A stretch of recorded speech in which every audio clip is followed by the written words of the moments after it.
Bismillahirrahmanirrahim. Assalamu alaikum. My name is Asad Yaqub and I am from Lahore, Pakistan, and actually I am your online IELTS coach. I thank you all for watching my videos and for sharing my videos, and my aim is to help you out of IELTS through my videos, right? So that's why I'm making a series of videos on reading and on listening, writing and all the modules, so that I get you out of this trouble. And after doing IELTS successfully, I want you to achieve your goals. Whatever your goals are, I want you to achieve your goals. I welcome you to IELTS speaking video, and in this video, I will try to help you to get 8 bands in IELTS speaking. Yes, definitely. I'm going to help you get 8 bands in IELTS speaking. Actually, I will help you, but with my help and with my tips, you guys are going to get 8 bands in IELTS speaking, which is not impossible, which is not very difficult. Remember, in listening module and in speaking module, with a little extra effort, you can get the maximum band score, and this maximum band score in listening and speaking can improve your overall IELTS band score. So let's take a start. As you know, IELTS speaking has 3 parts, so we will start with part 1, and I will tell you how you are going to listen to the question and understand the question, and how you need to start your answer, how much longer your answer should be in part 1, how many sentences you got to speak in your answer, and how you are going to answer the examiner. So that's what I'm going to tell you in this video of IELTS speaking part 1. Now let's see. Whenever examiner asks you any question in IELTS speaking part 1, the first thing is, here don't give a long answer. Sometimes the examiner asks a question and some candidates, they start, in one answer they answer all the questions of the examiner, and then examiner has nothing left. So you don't need to do that. All you need to do, if examiner asks you a question, give a direct answer, to the point answer, and you just need to add a little detail about that very question and not more than that, right? So let's see. I'm gonna tell you another thing as well. What type of language does examiner use to ask you the questions in IELTS speaking part 1? Now the first thing is this: whenever examiner asks you a question, the first thing you need to do, when you are going to answer, convert the interrogative statement of the examiner into a positive statement, and then you can proceed your answer by adding some more details. By this, for example, if the question is, what is your favorite color? And the answer should be, my favorite color is, and when you say my favorite color is, by this time you will have some time to think up, and when you're going to use the word because is automatically going to generate some ideas for you. So let's see, there are some questions which I'm going to read, and then I'll tell you how to answer these questions. Okay, be with me. Definitely after watching my videos, you will not need any IELTS coach, any IELTS training, any IELTS tuition. My videos are going to be enough for you, right? So the question is, what's your hometown called? It's a simple question. It should be with a simple answer. Now for example, my hometown is called Lahore. That's it. Or you can add 1 or 2 more sentences, but remember, if they say, what's your hometown called?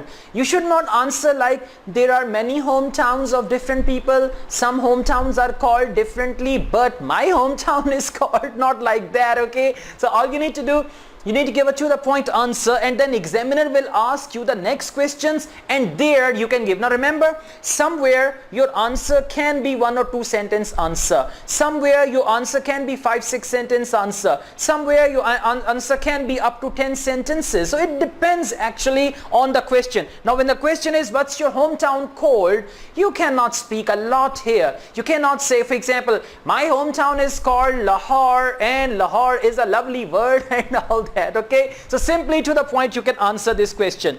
Where is it? Now when they ask you the location, or they are asking about the geography or on the map where it is located, where is it? Then you can say, now for example, my hometown is called Lahore.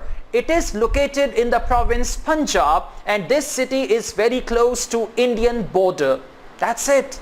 Okay. Now They commonly ask you questions with how long. Now remember, whenever they ask you questions with how long, usually there is present perfect continuous tense.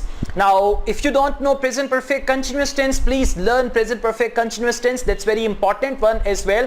Whenever there is a question, how long have you been, it means this answer needs present perfect continuous tense. Now the question is, how long have you been living there? How long have you been living there? If you're a professional, they might ask you a question, how long have you been working in that company?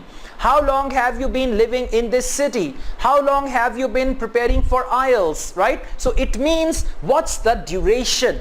When did it start in the past, and for how much time did it continue? So whenever there is a question with how long have you been, how long has it been, there you need to answer in present perfect continuous tense. One thing. Second, they can also use how long with present perfect tense. Like there's a question, how long have you lived there?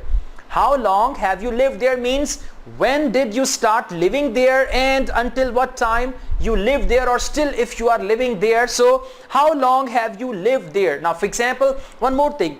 Whatever the tense of the question is, whatever the sentence structure of the question is, the first sentence of your answer should follow the same structure. Now the question is, how long have you lived there? I have lived there for around 25 years because my father migrated to this town, and since then we've been living here. This is an appropriate answer. Next, do you like living there? Now whenever there is a question with do you like, do you means it's present simple. So your first sentence of your answer should be either I like, or it can be yes I do, or it can be oh I love living in this city because it is my own city. I love going around in my city. I visit many places here, and because it's my own city, I know this city like the back of my hand. Like the back of my hand is an idiom. So the question is, do you like living there? Yes I do. Or oh I love living here because, and then you can go on. Here if you are in the city, and there if you are abroad or away from that city. So remember one thing, after each question there is a why, and you got to answer that. For example, do you like living there? Why? Give 2-3 reasons, not more than. Don't start a story. The question is, do you like living there? And you say, yes I like living there because my hometown is very popular in my country. A lot of people come to my hometown to enjoy. My hometown has a lot of facilities, and so many people come to my hometown and they enjoy so many things. It's a modern city and okay, not like that. Remember, for IELTS speaking and for IELTS writing, do not cram the answers. With crammed answers, you will never ever be successful in IELTS speaking. Let me tell you again, with crammed answers, you will never ever be successful. By the time the examiner understands that you have crammed the answers, or by the time examiner understands that this answer is crammed, your band score will go down immediately. So then you will not get a good band score. No cramming for IELTS writing, and no cramming for IELTS speaking. Cramming means to learn something by heart, to memorize something. So don't memorize answers. Just you got to see, I mean, you should have the ability to make sentences. Come on guys, you can do it. Huh? I mean, you are the students of Asad Yaqub and you are reluctant to do that. That's not good. Okay, so do you like living there? You can answer that. Next is there anything you dislike about your hometown? Now remember, in IELTS speaking, whatever the question is, regardless of the fact whether you have the answer or not, you got to answer that question. Is there anything you dislike about your hometown? You cannot say, no, I don't dislike anything about my hometown. I love my hometown. Okay, not like that. You got to mention something you dislike. And remember, don't take IELTS speaking seriously.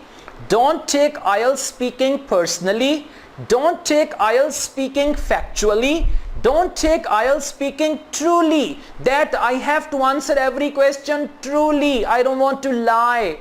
I have to answer every question factually. I'm not going to change the facts and all that stuff, right? So you don't need to do that. Take IELTS speaking as a test where you got to speak English. Somewhere you can give the true answer if it is available. Somewhere you can give the factual answer if it is available. Somewhere you can pretend an answer. I mean, you can pretend the answer as well, and in order to get a good bench score in IELTS, if you are good at pretending, if you are naturally good at pretending, you will be able to get a good bench score. Now, for example, the question is there anything you dislike about your hometown? No, there isn't anything that I dislike about my hometown. I love my hometown. It's so good, huh? Not at all, not like that. Okay, you got to say yes. At times it's a little polluted because there is too much traffic, so traffic makes my hometown polluted, and that's the only thing I dislike about my hometown. Apart from this, my hometown is wonderful.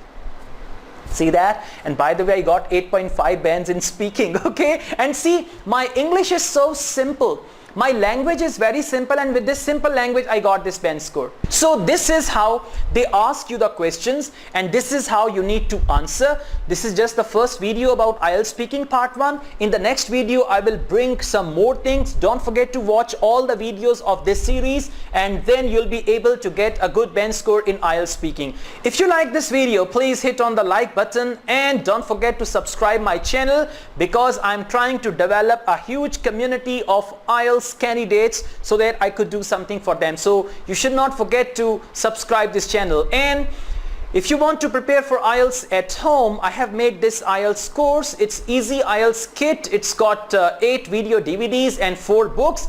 This kit can help you prepare for IELTS at home with my own videos and books and practice tests. Everything is available in that. If you want to get it, you can buy it. The number is given, and it's not quite expensive. It's quite economical. And if you want me to be your IELTS coach, IELTS teacher, you can join my online classes. Obviously, they are paid classes. I can teach you online IELTS step by step on WhatsApp or on Skype. So if you want me to be your IELTS trainer, your IELTS teacher, actually, I can give you individual private coaching as well. For that, my WhatsApp number is given, so you can contact me on that. And I also conduct IELTS workshops, IELTS seminars across the world. Wherever you need my services, in any school, college, university, in any country of the world, if you need my services, being an IELTS trainer, I am available for that. Asad Yaqub wishes you all the best. Take care. Allah Hafiz.